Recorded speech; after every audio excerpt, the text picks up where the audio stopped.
జనసేన పార్టీలో ఏపీలో కీలకమైనది అన్నది తెలిసిందే. 2019లో సొంతంగా పోటీ చేస్తే 6% ఓట్ షేర్ దక్కించుకుంది. 2024లో పొత్తులోకి వెళ్లిన జనసేనకు ఓట్ షేర్ డబుల్ అయింది అని జనసేన నేతలు చెబుతున్నారు. ఇదిలా ఉంటే ఏపీలో 3 పార్టీలు ఉన్నట్లే అని అంటున్నారు. టీడీపీ, వైసీపీ బలమైన ప్రాంతీయ పార్టీలుగా ఉంటే మూడవ ఆల్టర్నేషన్ గా జనసేన కూడా ఉందని గుర్తు చేస్తున్నారు. అయితే జనసేన పొత్తులో ఉండడం వల్ల ఏపీలో 2 శిబిరాల రాజకీయమే కొనసాగుతుంది అని అంటున్నారు. ఇదిలా ఉంటే ఏపీ రాజకీయాల్లో ప్రతిపక్షం వైపు ఉన్న మైదానంలో ఎక్కువ స్పేస్ ఉందని అంటున్నారు. వైసీపీ ఒకటే ఆ ప్లేస్ ని ఆక్రమించింది. అయితే వైసీపీ అనుకున్న స్థాయిలో విపక్ష పాత్ర పోషించి రాణించలేకపోయింది అని గుర్తు చేస్తున్నారు. కూటమి ప్రభుత్వం అధికారంలోకి వచ్చి 2 ఏళ్లు అయినా వైసీపీ ప్రజల సమస్యల మీద వారు పోరు చేసినది తక్కువే అని అంటున్నారు. మరీ ముఖ్యంగా అసెంబ్లీని వైసీపీ పెద్దగా వాడుకోవడం లేదు అని, అసెంబ్లీని వెళ్లడానికి కూడా డుమ్మా కొట్టేసి వైసీపీ అధికారికంగా జనం వద్ద ప్రతిపక్ష హోదాని కోల్పోతుందని అంటున్నారు. ఈ క్రమంలో వైసీపీ తర్వాత ఏదైనా విపక్షంలో ఉంటే కనుక జనాలు ఆ వైపునకు మొగ్గు చూపుతారు అన్న విశ్లేషణలు ఉన్నాయి.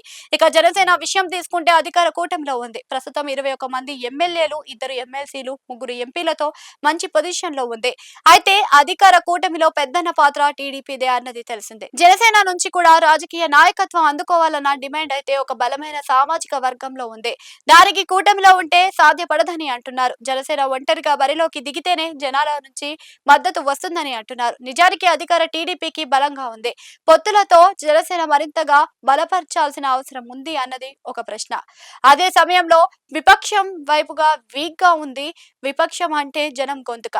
జనసేన కనుక తన ప్లేస్ మార్చుకొని పొజిషన్ నుంచి అపోజిషన్ కి వస్తే కనుక ఏపీ రాజకీయాల్లో సంచలనమైన మార్పులే వస్తాయని అంటున్నారు. ఇక జనసేన అయితే 2019 నాటి ఫలితాలనే గుర్తు చేసుకుంటూ ఉంటుంది. నిజానికి అది జనసేనకు రాంగ్ టైం అని అంటున్నారు. వైసీపీకి ఒక ఛాన్స్ ఇద్దామని జనాలు డిసైడ్ అయిన నేపథ్యంలో జనసేన విపక్షం వైపు నుంచి పోటీకి వచ్చింది.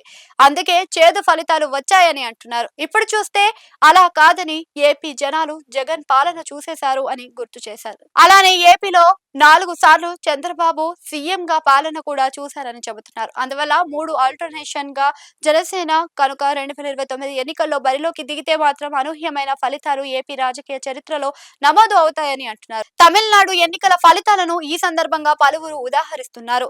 అక్కడ విజయ్ కూడా 2 ద్రావిడ పార్టీల మీద గట్టిగా నిలబడి పోటీ చేశారని, జనాలు అయితే విపక్షంలోని అన్న డిఎంకే పర్ఫార్మెన్స్ మీద పూర్తి వ్యతిరేకతతో ఉన్నారు అన్న, అలాగే అధికారంలో ఉన్న డిఎంకే మీద యాంటీ ఇంకిబెన్సీ ఉందని, దాంతో విజయ్ ని జనాలు నెత్తినెక్కించుకున్నారని అంటున్నారు. ఏపీలో కూడా 2029 నాటికి జనసేన సోలోగా బరిలోకి దిగితే అలాంటి ఫలితాలే వస్తాయని అంటున్నారు. పైగా విజయ్ కి లేని రాజకీయ సామాజిక అడ్వాంటేజెస్ పవన్ కి ఉన్నాయని అంటున్నారు. పవన్ లో నిజాయితీ ఉందని, అవినీతి మరక అన్నది ఆయనకు లేదని, దాంతో న్యూట్రల్ జనాలతో పాటు జెన్జీ తరం మహిళల, యువత, విద్యావంతులు అంతా ఆయనకు సీఎం గా ఒక ఛాన్స్ ఖచ్చితంగా ఇస్తారని అంటున్నారు.